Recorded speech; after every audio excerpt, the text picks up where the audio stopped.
नमस्कार दोस्तों, स्वागत है आपका अपने YouTube channel the Atlas class. तो द एटलस क्लास पे हम पढ़ने वाले हैं दोस्तों सिंधु घाटी की सभ्यता। इतिहास में दोस्तों कौन सा टॉपिक पढ़ने वाले हैं हम? सिंधु घाटी की सभ्यता। दोस्तों यूपी ट्रिपल पैट का जो पेपर होने वाला है आपका अक्टूबर माह में 28 और 29 अक्टूबर को जो पेपर आपका होने वाला है, तो दोस्तों उसमें से इतिहास में सबसे पहला टॉपिक हम पढ़ने वाले हैं सिंधु घाटी की सभ्यता। यह टॉपिक पढ़ने के बाद फुल डिटेल में यह टॉपिक पढ़ने के बाद दोस्तों जितने भी किसी न किसी एग्जाम में सिंधु घाटी सभ्यता से जो भी महत्वपूर्ण क्वेश्चन कहीं ना कहीं किसी न किसी एग्जाम में आए हैं, तो दोस्तों उसके बाद भी सब क्वेश्चन मैं अपने यूट्यूब चैनल पर कवर करने वाला हूं। अगर हम अपने चैनल पर नए हैं तो चैनल को सब्सक्राइब करें और वीडियो को लाइक करें। आइए दोस्तों शुरू करते हैं। तो यूपी ट्रिपल एस सी दोस्तों UP triple S C PET का जो पेपर होने वाला है उसमें इतिहास में दोस्तों पहला टॉपिक कौन सा दे रखा? सिंधु घाटी की सभ्यता। कौन सा टॉपिक? सिंधु घाटी की सभ्यता। तो सिंधु घाटी की सभ्यता की जो उत्पत्ति हुई है उसमें दोस्तों एक तो देसी मत और एक विदेशी मत। तो जो देसी मत है दोस्तों, जो विद्वान देसी मत को मानते हैं और कुछ विद्वान विदेशी मत को। देसी मत में कौन कौन है? तो देसी मत में दोस्तों वैदिक आर्यों से इनकी उत्पत्ति, ये कौन बता रहे हैं दोस्तों? बीबीलाल और एसआर राव। तो वैदिक आर्यों से इनकी उत्पत्ति हुई है बीबीलाल और एसआर राव, ये आपको याद रखना। ये ईरानी या बलूचिस्तानी थे, ये ईरान से या बलूचिस्तानी से आए। तो इसमें कौन कौन दोस्तों? रोमिला थापर और फेयर सर्विस। ये सब दोस्तों क्या है? ये सब इतिहासकार हैं। जो मैं बता रहा हूँ वो सब क्या है? इतिहासकार। तो वैदिक आर्यों से कौन हो गया? बीबीलाल और एसआर राव। ईरानी या बलूचिस्तानी रोमिला थापर और फेयर सर्विस। अब दोस्तों राजस्थान की सोती संस्कृति, राजस्थान में एक संस्कृति चलती थी सोती संस्कृति, तो उससे इनकी उत्पत्ति हुई सिंधु घाटी सभ्यता की। तो उसमें कौन कौन? अमलानंद घोष और धर्मपाल अग्रवाल। ये वैज्ञानिक राजस्थान की सोती संस्कृति से इसका समर्थन करते हैं। विदेशी मत में देखते हैं, जो विदेशी मत तो मतलब इनकी उत्पत्ति, सिंधु घाटी सभ्यता के लोगों की उत्पत्ति विदेशी से हुई है दोस्तों। तो सबसे पहला है Marshall, Gordon Childe, Kramer, D D Kosambi और एचडी सांकलिया। ये मानते हैं कि इनकी उत्पत्ति विदेशों से हुई है दोस्तों। विदेश में जो सभ्यताएं चल रही थी वहां से इनकी उत्पत्ति हुई है। तो आपको ये याद रखना कि देसी मत में कौन कौन है और विदेशी मत में कौन कौन है। आइए दोस्तों आगे कवर करते हैं सिंधु घाटी सभ्यता के अन्य नाम। तो सिंधु घाटी सभ्यता को और अन्य किन नामों से जाना जाता? तो हड़प्पा सभ्यता, सरस्वती सभ्यता, प्रथम नगरीय क्रांति। तो इन सब नामों से इसे सिंधु घाटी सभ्यता को जाना जाता। अगला पॉइंट है दोस्तों, विदेशियों से सिंधु घाटी सभ्यता की उत्पत्ति नहीं हुई। तो विदेशियों से सिंधु घाटी सभ्यता की उत्पत्ति नहीं हो, लेकिन यहाँ जो वैज्ञानिक, यहाँ जो विद्वान मैंने बताए आपको, ये इतिहासकार जो भी मैंने आपको बताए, जैसे मार्शल है, गार्डन चाइल्ड है, क्रेमर है, डीडी कौशाम्बी है, एचडी सांकलिया है, तो ये सब मान रहे हैं कि विदेशी से हुई है। लेकिन यहाँ अगला पॉइंट है दोस्तों कि विदेशियों से सिंधु घाटी सभ्यता की उत्पत्ति नहीं हुई। तो नहीं हुई तो इसके कारण कौन कौन से, कि कौन कौन से कारण है इसके दोस्तों? तो पहला, ग्रामीण सभ्यता, जबकि सिंधु घाटी सभ्यता नगरीय थी। तो विदेश में जो सभ्यता चल रही थी वो क्या थी दोस्तों? ग्रामीण थी, जबकि सिंधु घाटी सभ्यता नगरीय थी। वहां की दोस्तों लिपि कीलनुमा और हमारी लिपि भावचित्रात्मक। तो विदेशियों में जो सभ्यता चल रही थी वहां की लिपि कैसी थी? कीलनुमा। और हमारी जो सिंधु घाटी सभ्यता वहां की लिपि कैसी थी? भावचित्रात्मक। वहां उनकी सभ्यता में दोस्तों कच्ची ईंटों का प्रयोग हुआ, लेकिन सिंधु घाटी सभ्यता में पक्की ईंटों का प्रयोग हुआ। मंदिर वहां पाए गए, यहाँ मंदिर नहीं पाए गए। सड़कें समकोण पर नहीं काटती, जबकि सिंधु घाटी की सभ्यता की सड़कें एक दूसरे को समकोण पर काटती हैं। तो सड़कें समकोण पर नहीं काटती, जबकि सिंधु घाटी की सभ्यता की जो सड़कें बनी हुई हैं दोस्तों वे एक दूसरे को समकोण पर काटती हैं। आइए आगे कवर करते हैं। तो समय काल, सिंधु घाटी सभ्यता का समय काल कब से कब तक रहा दोस्तों? तो C14 कार्बन डेटिंग विधि के अनुसार इस विधि की खोज सीजी गैड ने की थी। तो एक विधि है दोस्तों C14 कार्बन डेटिंग विधि के अनुसार वो सभ्यता कितनी पुरानी है तो इस विधि से अंदाजा लगाया जा सकता। तो उसका काल क्या माना दोस्तों? सर्वमान्य काल क्या? 2350 बीसी से 1750 बीसी। तो इस डेटिंग विधि की खोज किसने की थी दोस्तों? सीजी गैड ने। इस विधि की खोज किसने की थी?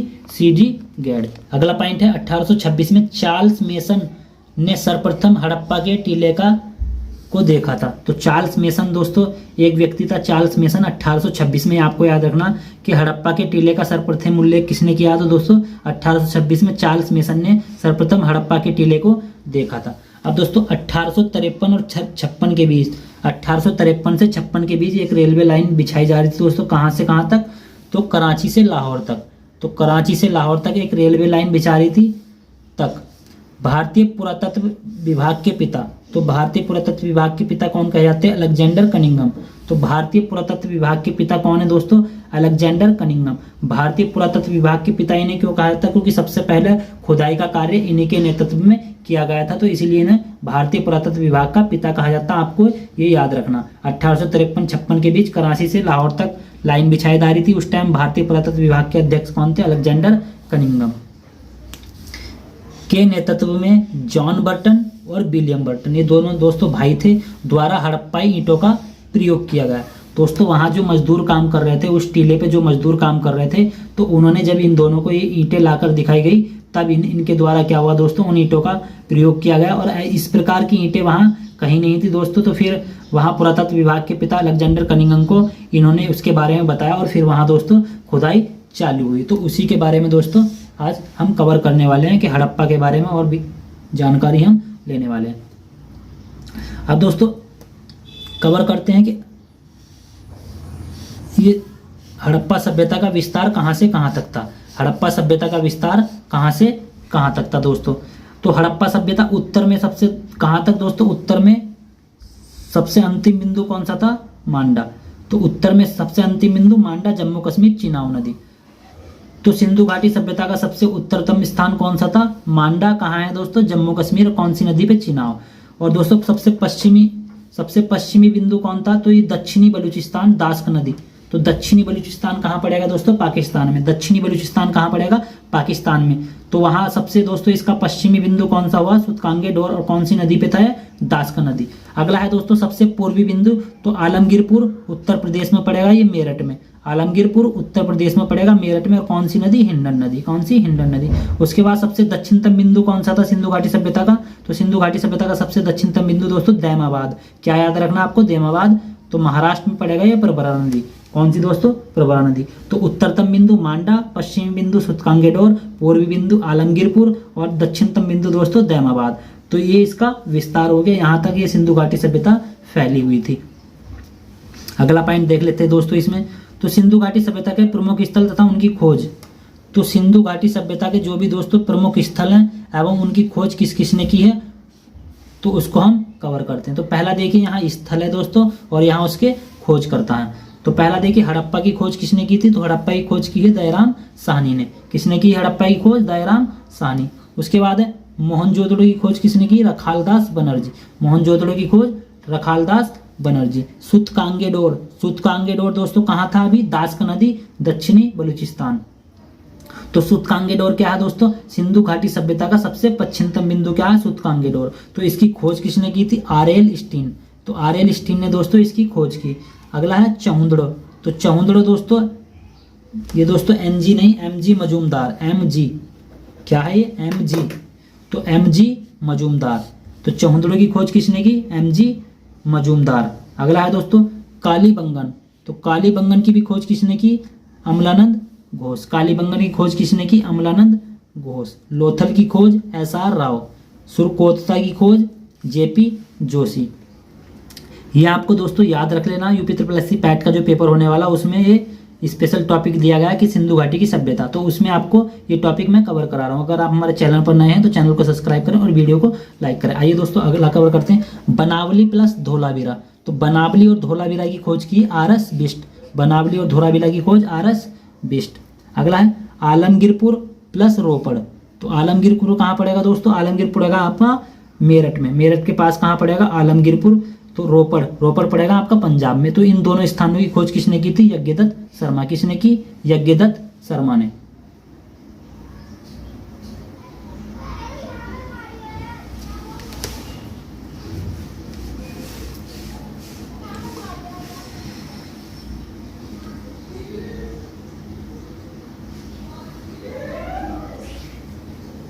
अगला देखिए दोस्तों, अगला फिर है सुतकांगे डोर। तो सुतकांगे डोर दोस्तों ये दोबारा आ गया, मैंने अगला बता चुका हूँ। RL Stein. Sutkagen Dor RL Stein. Daimabad क्या है दोस्तों? सिंधु घाटी सभ्यता का सबसे दक्षिणतम बिंदु क्या है? दैमाबाद। तो इसकी खोज किसने की थी? देश पांडे। MN देश पांडे ने इसकी खोज की थी। अगला है दोस्तों मांडा। तो मांडा की खोज किसने की? जेपी जोशी। जेपी जोशी। किसने की दोस्तों? जेपी जोशी। अब दोस्तों अगला है दोस्तों राखीगढ़ी। राखीगढ़ी की खोज किसने की? राखीगढ़ी की खोज की अमेंद्र नाथ। राखी गढ़ी की खोज अमेंद्र नाथ। आइए दोस्तों आगे कवर करते हैं। अगला, सिंधु घाटी सभ्यता के अन्य स्थान एवं उनकी स्थिति। तो सिंधु घाटी सभ्यता के जो अन्य स्थान है उनकी स्थिति कहाँ कहाँ है दोस्तों। अब दोस्तों पाकिस्तान में 3 स्थान पड़ेंगे, पाकिस्तान में 3 पड़ेंगे दोस्तों। पहला पड़ेगा आपका दक्षिणी बलूचिस्तान, दूसरा पड़ेगा आपका पश्चिमी पंजाब और तीसरा पड़ेगा सिंध प्रांत। तो 3 आपको याद रखने हैं पाकिस्तान में, दक्षिणी बलूचिस्तान, पश्चिमी पंजाब और सिंध प्रांत। तो इसी में आपको दोस्तों अगर ये सब दोस्तों पाकिस्तान दे रखा है इनके लिए तो पाकिस्तान आप ऑप्शन में लगा सकते हो, लेकिन वहाँ अलग अलग देता दोस्तों। जैसे पूछ लेगा आपका कि मेहरगढ़ कहाँ पड़ता, तो मेहरगढ़ दोस्तों वैसे तो पाकिस्तान में, लेकिन अगर और ज्यादा डीपली पूछेगा तो पूछेगा दक्षिणी बलूचिस्तान, पश्चिमी पंजाब या सिंध प्रांत। तो तब आपको कहाँ लगाना दोस्तों मेहरगढ़, तो दक्षिणी बलूचिस्तान। सुतकांगे डोर भी कहाँ पड़ेगा दोस्तों, दक्षिणी बलूचिस्तान। बालाकोट, राना गुंडई, दाबरकोट और कुल्लू ये सब कहाँ पड़ेंगे दोस्तों, तो पाकिस्तान में ही पड़ेंगे, लेकिन पाकिस्तान में कहाँ, दक्षिणी बलूचिस्तान। उसके बाद देखिए दोस्तों पश्चिमी पंजाब में आपके 2 ही स्थान पड़ेंगे जो महत्वपूर्ण है दोस्तों, हड़प्पा और जलीलपुर। हड़प्पा और जलीलपुर कहाँ पड़ेंगे, पश्चिमी पंजाब में। उसके बाद सिंध प्रांत में देखिए दोस्तों, तो सिंध प्रांत में दोस्तों पड़ेगा आमरी, कोट दीजी, चौंदड़ो और मोहनजोदड़ो। ये स्थान कहाँ पड़ने वाले हैं आपके, सिंध प्रांत में। तो आई होप आपको ये समझ में आ गया होगा कि पाकिस्तान में दोस्तों 3 चीजें हैं, दक्षिणी बलूचिस्तान, पश्चिमी पंजाब और सिंध प्रांत। तो उसमें आपको ये देखना कि कौन कौन से कहाँ पड़ते हैं। अगला देखिए दोस्तों जो और महत्वपूर्ण स्थल है आपके, तो इसके बाद है दोस्तों आलमगीरपुर। इसके बाद कौन सा, आलमगीरपुर, यह कहाँ पड़ेगा, यूपी मेरठ। कहाँ पड़ेगा, यूपी मेरठ। उसके बाद दोस्तों राखीगढ़ी, कुनाल, बालू और बनावली ये सब कहाँ पड़ेंगे दोस्तों, ये सब स्थान पड़ेंगे आपके हरियाणा में। आपको दोस्तों सब कुछ याद करके लगना, कुछ भी छोड़ना नहीं है। उसके बाद है दोस्तों कालीबंगन, कर्णपुरा, ये राजस्थान। कालीबंगन और कर्णपुरा कहाँ पड़ेंगे, राजस्थान। उसके बाद देखिए गुजरात के जो महत्वपूर्ण स्थल है, गुजरात के सुरकोतता, शिकारपुर, रोजड़ी, रोजड़ी बहुत महत्वपूर्ण है दोस्तों, रंगपुर, लोथल और धोलावीरा ये सब कहाँ पड़ेंगे, गुजरात में। अब तक दोस्तों सिंधु घाटी सभ्यता के जितने भी स्थल किसी न किसी राज्य में खोजे गए, तो गुजरात ऐसा राज्य है जहां सिंधु घाटी सभ्यता के सबसे ज्यादा स्थल खोजे गए। 200 प्लस स्थल गुजरात में खोजे गए। तो सर्वाधिक सिंधु घाटी सभ्यता के स्थल कहाँ देखने को मिलते हैं, तो गुजरात आपका आंसर हो जाएगा। अगला है दोस्तों रोपड़। तो रोपड़ मैंने कहाँ बताया था दोस्तों, पंजाब। रोपड़ कहाँ है, पंजाब। एक स्थान पड़ता है दोस्तों मंडी, तो मंडी है आपका मुजफ्फरनगर। मंडी कहाँ पड़ेगा आपका, मुजफ्फरनगर, बिजनौर से आगे आपका मंडी पड़ेगा दोस्तों। उसके बाद एक स्थान है आपका सनौली। तो सनौली कहाँ पड़ेगा दोस्तों, बागपत। सनौली कहाँ पड़ेगा, बागपत, उत्तर प्रदेश। मुजफ्फरनगर भी कहाँ है दोस्तों, उत्तर प्रदेश। उसके बाद दोस्तों उत्तर प्रदेश में एक स्थान है आपका बड़ा गांव प्लस हुलास। तो 2 स्थान आपके सहारनपुर में पड़ेंगे, बड़ा गांव और हुलास। ये भी आपको दोस्तों याद रखने हैं। आइए दोस्तों अगला टॉपिक कवर करते हैं कि सिंधु घाटी सभ्यता के स्थल और कौन सी नदी पर वे थे। तो कौन सी नदी और स्थल, तो पहला है दोस्तों हड़प्पा, रावी नदी के तट पे स्थित था। हड़प्पा कहाँ स्थित था, रावी नदी के तट पर। उसके बाद कोट दीजी, चौंदड़ो, मोहनजोदड़ो ये सब कहाँ थे, सिंधु नदी के तट पे। कहाँ थे दोस्तों, सिंधु नदी। मांडा, चिनाव नदी, सुतकांगेडोर, दास्क नदी, आलमगीरपुर, हिंडन नदी, रोपड़ सतलज नदी के तट पे था। कालीबंगन घग्गर नदी के तट पे, कालीबंगन घग्गर नदी के तट पे। लोथल भोगवा नदी के तट पे। रंगपुर मादर नदी के तट पे दोस्तों। और दैमाबाद प्रवरा नदी के तट पे। उसके बाद है हस्तिनापुर गंगा नदी के तट पे। नागार्जुन कोंडा कृष्णा नदी के तट पे। और पैठन गोदावरी नदी के तट पे। तो ये सब स्थान आपको, और एक स्थान और है दोस्तों भगवानपुर। वो भगवानपुर भी आपको याद रखना, सरस्वती नदी के तट पे। भगवानपुर कहाँ है दोस्तों, सरस्वती नदी के तट पे है, वो भी आपको याद। तो पहला है दोस्तों मोहनजोदड़ो। मोहनजोदड़ो, तो मोहनजोदड़ो की खोज किसने की थी दोस्तों, 1922 में रखालदास बनर्जी। मोहनजोदड़ो की खोज किसने की, 1922 में रखालदास बनर्जी। तो इसकी विशेषताएं पढ़ लेते हैं दोस्तों। विशाल स्नानागार, विशाल स्नानागार कहाँ से मिला दोस्तों, तो मोहनजोदड़ो। इस स्नानागार को सर जॉन मार्शल ने विश्व का आश्चर्यजनक निर्माण कहा। तो विश्व का आश्चर्यजनक निर्माण किसने कहा स्नानागार को, जो मोहनजोदड़ो से मिला, तो सर जॉन मार्शल ने। यह सबसे बड़ी इमारत है। तो सिंधु घाटी सभ्यता की सबसे बड़ी इमारत कौन सी दोस्तों, अन्नागार। कांसे की नर्तकी की मूर्ति भी दोस्तों कहाँ से मिली है, तो मोहनजोदड़ो। हाथी के दांत मिले हैं यहाँ से। हाथी का कपाल और कपाल खंड, हाथी का कपाल खंड मिला है। सीप से बनी पटरी मिली है। कुंभकारों के 6 भट्टे मिले हैं और मृतकों का टीला भी कहाँ से मिला है? मोहनजोदड़ो से। अगला है दोस्तों, अगला स्थान है हड़प्पा। तो हड़प्पा की खोज किसने की थी? 1921 में दयाराम साहनी ने। हड़प्पा की खोज किसने की? 1921 में दयाराम साहनी। उसके बाद 1926 में और खुदाई किसने की? तो माधव स्वरूप बस्त। 1946 में किसने खुदाई की दोस्तों? Martin wheeler. तो क्वेश्चन आता है निम्नलिखित में से कौन सा इतिहासकार हड़प्पा सभ्यता से संबंधित नहीं है? तो आपके वहां 3 ये संबंधित होंगे, दयाराम साहनी, माधव स्वरूप बस्त और मार्टिन व्हीलर। तो आप वहां अपना ऑप्शन चूज कर सकते हैं, कौन सा सुमेलित है कौन सा नहीं है वहां। अब दोस्तों ऋग्वेद में हरियूपा कहा गया दोस्तों। हड़प्पा को क्या कहा गया ऋग्वेद में? हरियूपिया। तो हड़प्पा को क्या कहा गया ऋग्वेद में? हरियूपिया। वेदों की संख्या कितनी है? 4। मोहरों पर सर्वाधिक एक सींग वाले जानवर का चित्र मिला। तो मोहरों पर दोस्तों जो चित्र मिला है एक सींग वाले जानवर का, आपको नहीं मोहनजोदड़ो फिल्म देखी होगी, उसमें आपको वो जानवर देखने को मिल जाएगा कि वो जानवर कैसा है। तो एक सींग वाले जानवर का चित्र ज्यादातर मोहरों पर आपको देखने को मिलेगा, जो सिंधु घाटी सभ्यता की जो मोहरें प्राप्त हुई हैं। एक मुद्रा पर गरुड़ द्वारा सांप को पकड़े हुए। तो एक जो मुद्रा है दोस्तों उस पर गरुड़ द्वारा सांप को पकड़े हुए दिखाया गया है। 12 कक्षों का अन्नागार, 2 कमरों वाला बैरक, सर्वाधिक अभिलेख युक्त मोहरें। तो सर्वाधिक मोहरें कहाँ से मिली दोस्तों? अभिलेख युक्त मोहरें मिली है आपकी हड़प्पा से। मातृ देवी की प्रतिमा मिली है यहाँ से हड़प्पा से। शंख से बना बैल मिला है दोस्तों, शंख से बना बैल। R37 कब्रिस्तान भी यहाँ से मिला है और पीतल की बनी इक्का गाड़ी। ये सब दोस्तों कहाँ से प्राप्त हुआ? तो हड़प्पा सिंधु घाटी के हड़प्पा स्थल से ये सब चीजें प्राप्त हुई। उसके बाद है दोस्तों चौंदड़। तो चौंदड़ से दोस्तों चौंदड़ की खोज किसने की? MG मजूमदार 1931 में। और इसके बाद 1935 में इसकी खोज अर्नेस्ट मैके ने की। तो यहाँ से क्या मिला? वक्राकार ईंटें मिली हैं, कुत्ते द्वारा बिल्ली का पीछा करते हुए साक्ष्य मिले हैं। दुर्ग का यहाँ से कोई भी साक्ष्य नहीं मिला। अलंकृत हाथी मिला है, सौंदर्य का सामान मिला, जो भी दोस्तों ब्यूटी पार्लर का आपका सामान होता है वो सब कहाँ से मिला? चौंदड़ों से मिला। अलंकृत हाथी मिला। दुर्ग का साक्षी मतलब वहां कोई भी किला नहीं मिला दोस्तों। उसके बाद है लोथल की खोज किसने की? SR राव। यह सभ्यता का बंदरगाह एवं गोदीवाड़ा था। तो ये सभ्यता का क्या था दोस्तों? बंदरगाह एवं गोदीवाड़ा। चावल के यहाँ से साक्ष्य मिले हैं, बाजरे के साक्ष्य मिले हैं। 3 युगल समाधि मिली है दोस्तों, एक ही जगह 3 लोगों को दफनाया गया। तो 3 युगल समाधि कहाँ से मिली है? लोथल से। दरवाजे आगे की ओर खुलते थे।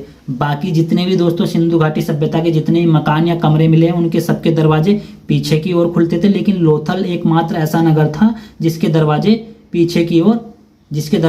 दोस्तों आगे की ओर खुलते थे। बाकी जितने भी कमरे या मकान मिले उनके सबके दरवाजे पीछे की ओर खुला करते थे। अगला स्थान है दोस्तों कालीबंगन।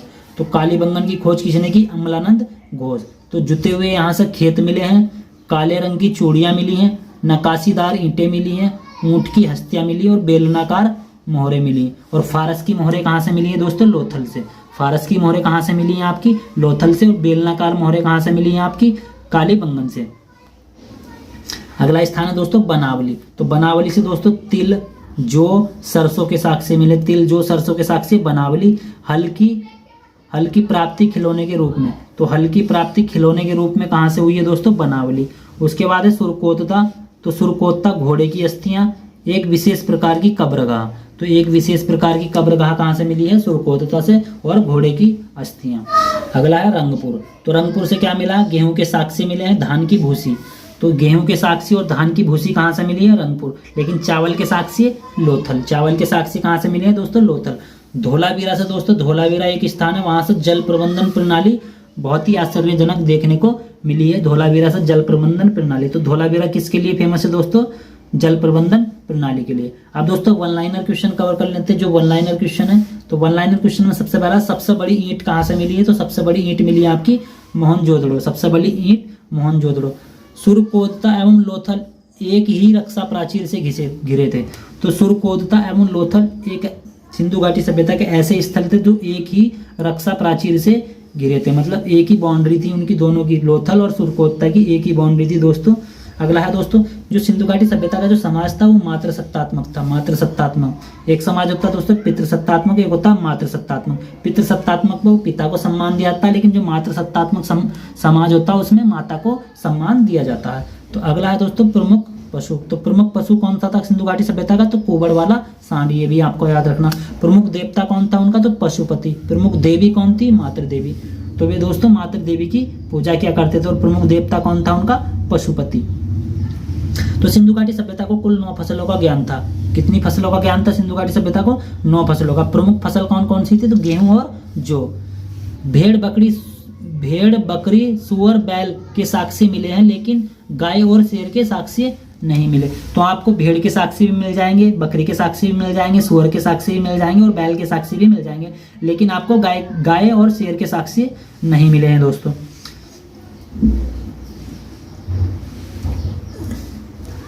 अब दोस्तों आपको फालतू चीजों में टाइम बर्बाद नहीं करना कि बैल के साक्ष्य मिले हैं और गाय के साक्ष्य नहीं मिले। दोस्तों आपको सिर्फ इतना याद रखना कि बैल के साक्ष्य मिले हैं और गाय के साक्ष्य नहीं मिले। अगला है दोस्तों लोथल और देसलपुर। तो लोथल और देसलपुर से तांबे की मोहर मिली है। तो तांबे की मोहर कहाँ मिली है? लोथल एवं देसलपुर से। और तांबा कहाँ से मंगाया जाता है दोस्तों? खेतड़ी, राजस्थान खेतड़ी से तांबा ये लोग मंगाते थे। कौन? सिंधु घाटी सभ्यता के लोग। अगला दोस्तों इनकी लिपि कैसी थी? तो लिपि थी इनकी भावचित्रात्मक। लिपि कौन सी थी? भावचित्रात्मक। और जो इनका माप दोस्तों, ये तोल के लिए जो माप का प्रयोग करते थे वो 16 के गुणज में होता था। 16 दूनी 32, 16 दूनी 32, 32 दूनी 64, ऐसी दोस्तों 16 के गुणज में ही अपना मापन करते थे, जो भी इनका तोलते थे चीजें। मृद भांड दोस्तों बोलते हैं मिट्टी के बर्तन को। तो मिट्टी के बर्तन दोस्तों किस कलर के हुआ करते थे? लाल एवं काले। तो मृद भांड आपको याद रखना। मृद भांड किसको बोलते हैं? मृद का मतलब मिट्टी और भांड का मतलब होता है दोस्तों बर्तन। तो मृद भांड लाल एवं काली मिट्टी के देखने को मिले हैं सिंधु घाटी सभ्यता में दोस्तों। तो जो मोहर थी दोस्तों सेल खड़ी की बनी होती थी। सेल खड़ी थी दोस्तों एक लकड़ी होती थी, उसकी मोहर क्या की बनी होती थी? सेल खड़ी की। सर्वाधिक मोहरें कहाँ से मिली हैं? तो मोहनजोदड़ो। सर्वाधिक मोहरें कहाँ से मिली है आपको? मोहनजोदड़ो। फारस की मोहर कहाँ से मिली है? लोथल से। फारस की मोहर कहाँ मिली है? लोथल से। और बेलनाकार मोहर कहाँ से मिली है दोस्तों? बेलनाकार मोहर आपको मिली है कालीबंगन से। मुख्य व्यवसाय क्या था? तो मुख्य व्यवसाय था इनका कृषि और पशुपालन। अगला क्वेश्चन है सर्वाधिक नगर गुजरात में खोजे गए हैं दोस्तों। 200 प्लस नगर गुजरात में आपके खोजे। स्वतंत्रता से पूर्व खोजे गए नगर। तो स्वतंत्रता से पूर्व मतलब 1947 से पूर्व जो खोजे गए थे उनकी संख्या कितनी थी दोस्तों? 40। उनकी संख्या कितनी थी? 40। तो उस समय क्षेत्रफल कितना था दोस्तों 1947 में? तो 12,99,060 वर्ग किलोमीटर उस समय क्षेत्रफल कितना था। और जो दोस्तों 1947 के बाद मतलब स्वतंत्रता के बाद खोजे गए नगर उनकी संख्या कितनी? 1400 प्लस। कितनी है? 1400 प्लस। और वर्तमान में दोस्तों सिंधु घाटी सभ्यता के स्थलों की संख्या होगी 1500 प्लस। और क्षेत्रफल कितना हो गया? 20 लाख वर्ग किलोमीटर। तो 20 लाख वर्ग किलोमीटर आपको अगर वर्तमान क्षेत्रफल पूछेगा तो 20 लाख किलोमीटर, और दोस्तों पहला ही क्षेत्रफल पूछता तो 12,99,060 वर्ग किलोमीटर। इसके बाद दोस्तों मिस्र की सभ्यता का क्षेत्रफल।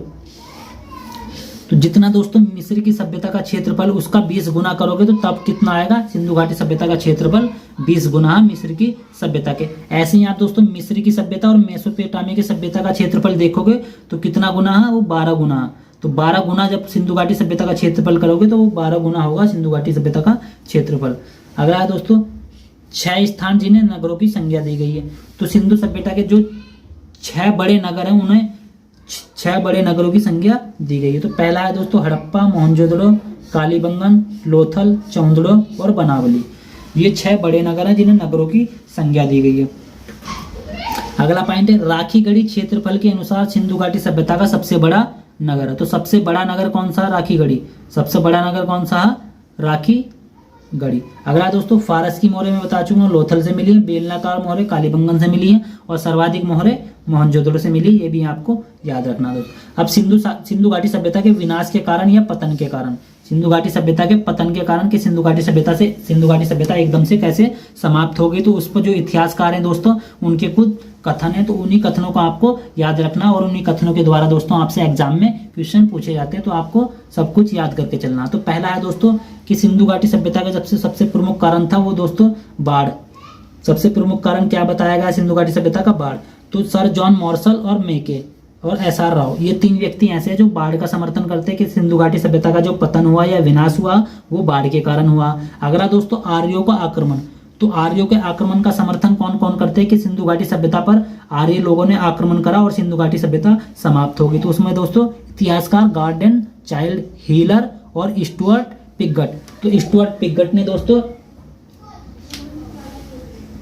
हड़प्पा एवं मोहनजोदड़ो को दोस्तों हड़प्पा एवं मोहनजोदड़ो को दो विस्तृत राज्यों की राजधानी बताया। दो विस्तृत राज्यों की राजधानी बताया स्टुअर्ट पिगट ने हड़प्पा एवं मोहनजोदड़ो को। अगला है दोस्तों जलवायु परिवर्तन, कि जलवायु परिवर्तन हुआ होगा और सिंधु घाटी सभ्यता समाप्त होगी। तो उसके हैं दोस्तों आर.एल. स्टाइन, जिन्होंने सूतकांगे डोर की खोज की, और कालीबंगन की दोस्तों अमलानंद घोष। तो ये जलवायु परिवर्तन का समर्थन करते। उसके बाद दोस्तों भूतात्विक परिवर्तन दयाराम साहनी। उसके बाद दोस्तों महामारी, कोई महामारी फैल गई होगी वहां, तो उसका समर्थन कौन करते? कन्नेड़ी। कौन करते हैं दोस्तों? कन्नेड़ी। तो यहाँ आपको याद रखना कौन किसका समर्थन करता है। अगला है दोस्तों पूर्व हड़प्पा नगर किसको कहा जाता है? तो पूर्व हड़प्पा नगर में आपके 3 नगर आते हैं, कालीबंगन, राखीगढ़ी, बनावली। हड़प्पोत्तर नगर दोस्तों, हड़प्पोत्तर नगर आपका रंगपुर और रोजड़ी। हड़प्पोत्तर नगर रंगपुर और रोजड़ी। तो आई होप आपको दोस्तों सब कुछ समझ में आ गया हो। इसके बाद दोस्तों मैं आपको इसी से संबंधित सिंधु घाटी सभ्यता के जो भी महत्वपूर्ण दोस्तों क्वेश्चन आए हुए हैं किसी न किसी एग्जाम में अब तक, वो सब कुछ मैं कवर करने वाला हूं अपने चैनल पर। तो अगर आप हमारे चैनल पर नए हैं तो चैनल को सब्सक्राइब करें और वीडियो को लाइक करें। जय हिंद, जय भारत।